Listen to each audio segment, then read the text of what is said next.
Hello Internet, welcome back to Trumps Twilight, the channel where I, Vincent, talk to you, the Abyss, about books, movies, music I enjoy, find interesting, or a combination of the two. It's raining here in Arctic Norway, and I'm here to talk about an album. I'm doing a series this year in 2026 where I'm talking about albums that were released 30 years ago in that month. And this month, for July, we are doing Tidal by Fiona Apple. Fiona Apple is an American singer, songwriter, pianist. She is from New York, I believe. And in 1996, she released her debut album, Tidal. At the time, she was only around 19, 20 years old. And a lot of the songs on the album were written prior to her being signed by her label. I tend to give a little introduction to my personal subjective memories or experience of the album and the artist, and then I go through the tracks on the album one by one, briefly talking about how I feel each one of them stands up or what it sounds like to me 30 years after release.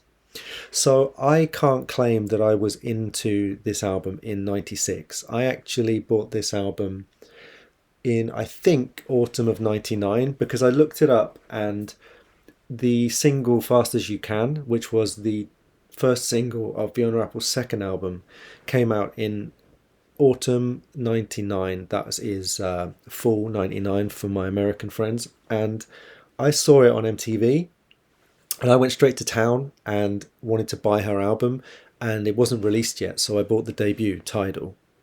What I remember at the time is that it was kind of out of my comfort zone because I liked rock music and some electronic music and hip hop, and I liked jazz, but the jazz that I listened to was kind of bebop and maybe jazz fusion, kind of heavy rock jazz stuff. And what Fiona Apple was doing on this album was more in a kind of soul, jazz, pop idiom.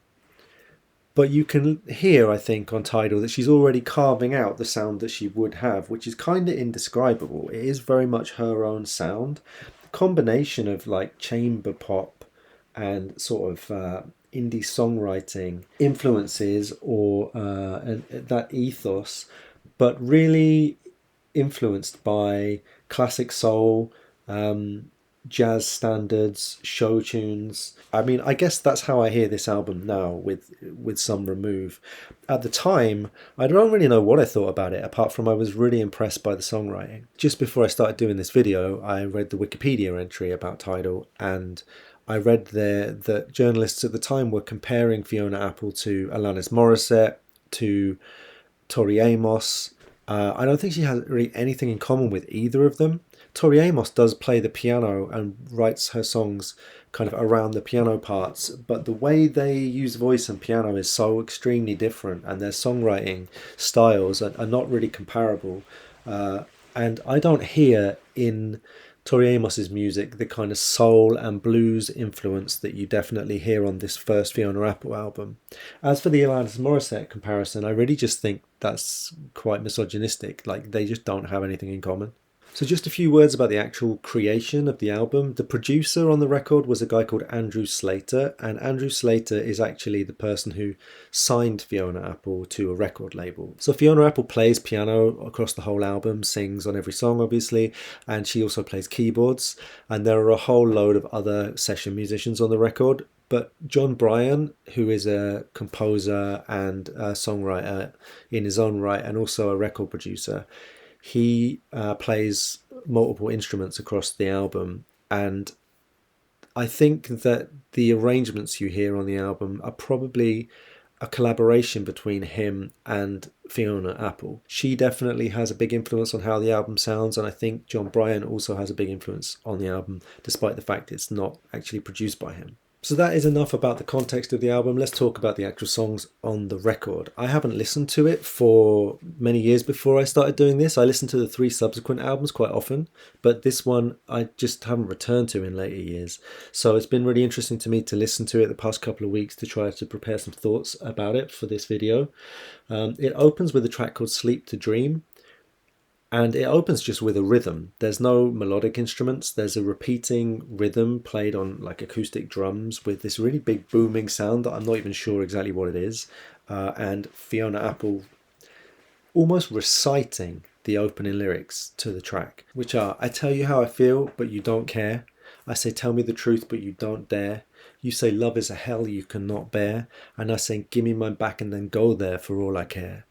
And the way that she recites this, it's like you can hear the influence of rap or R&B, and when the vocals come in the chorus as well, like it's more melodic, but it's still very percussive. I think it really is influenced by soul and R&B music of the period, but the instrumentation is not reminiscent of that style of music at all. As it builds up, it has vibraphone on it. It seems to have xylophones in the background. It's got these weird either processed pianos or keyboard parts, and the vocals are like the lyrics are this kind of defiant song about you and I, we are not similar.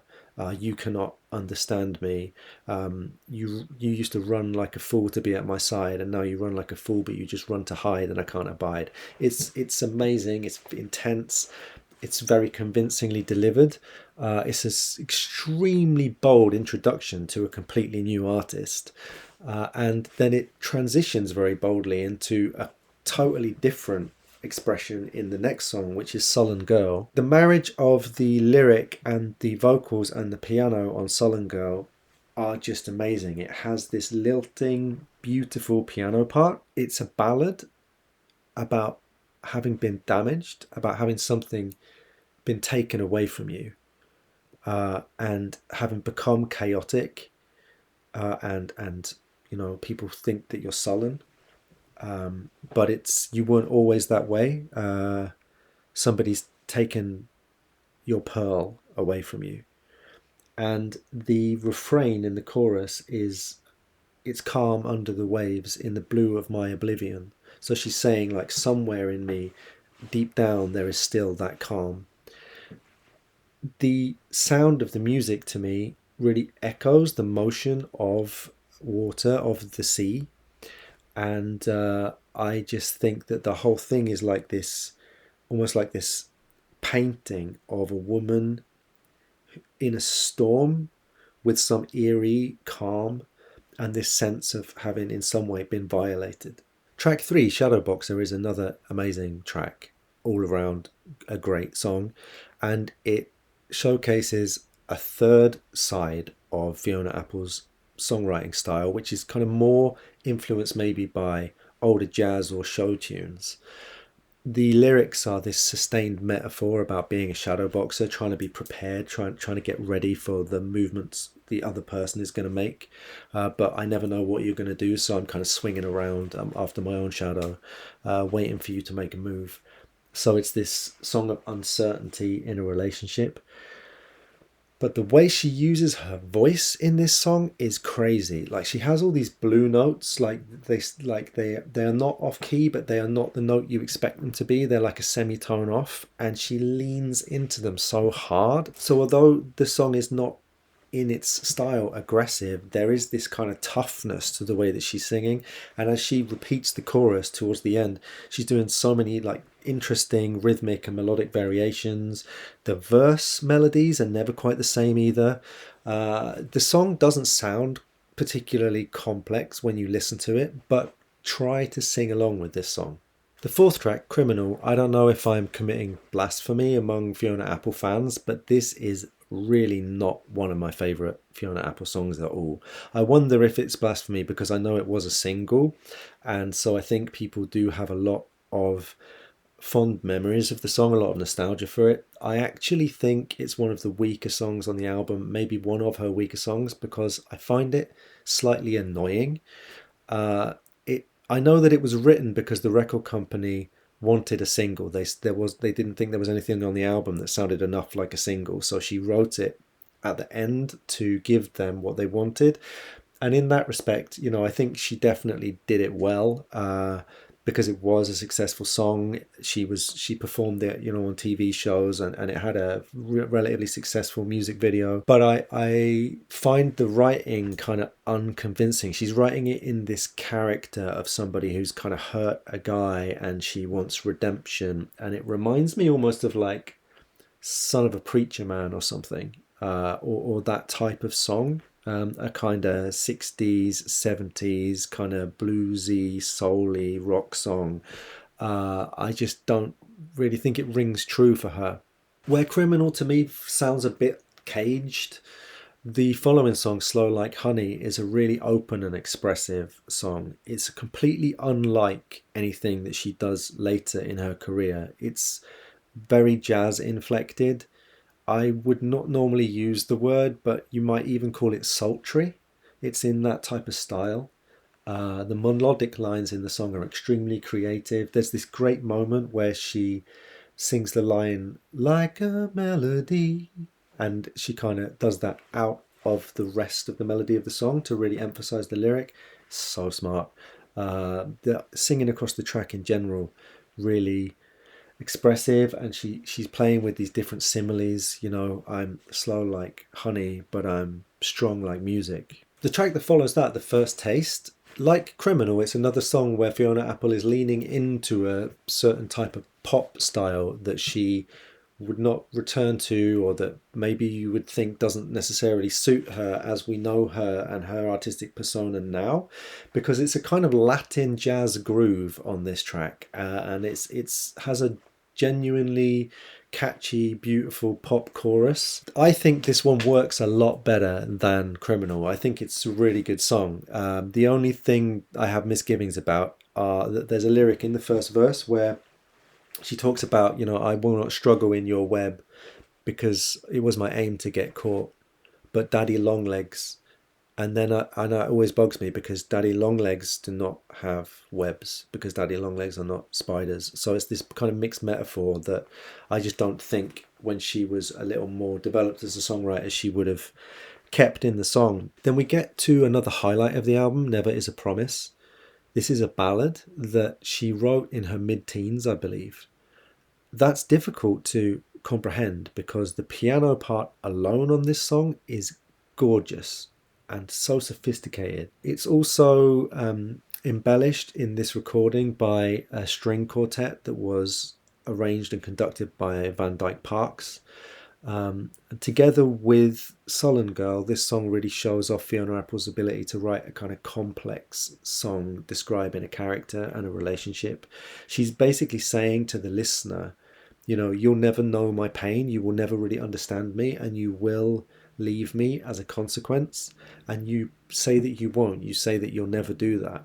But never is a promise, and you cannot afford to make promises you can't keep. So Never Is a Promise is followed by another song that is more kind of jazz inflected. This is a song called The Child Is Gone, and it has a great opening line.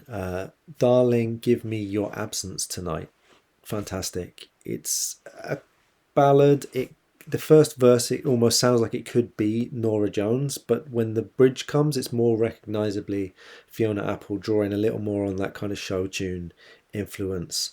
It's a good song, not a great song, and it's followed by a track called Pale September, which the beginning of Pale September musically sounds different again from a lot of the other tracks on the album, and to me, it could be a film score. And she's doing this very restrained singing of a really lovely, soulful melody, very sad. I know the lyrics of most of this album, but I didn't even know what this song was about. I've never really listened to what she is singing, just because the way she is singing is so effective and beautiful.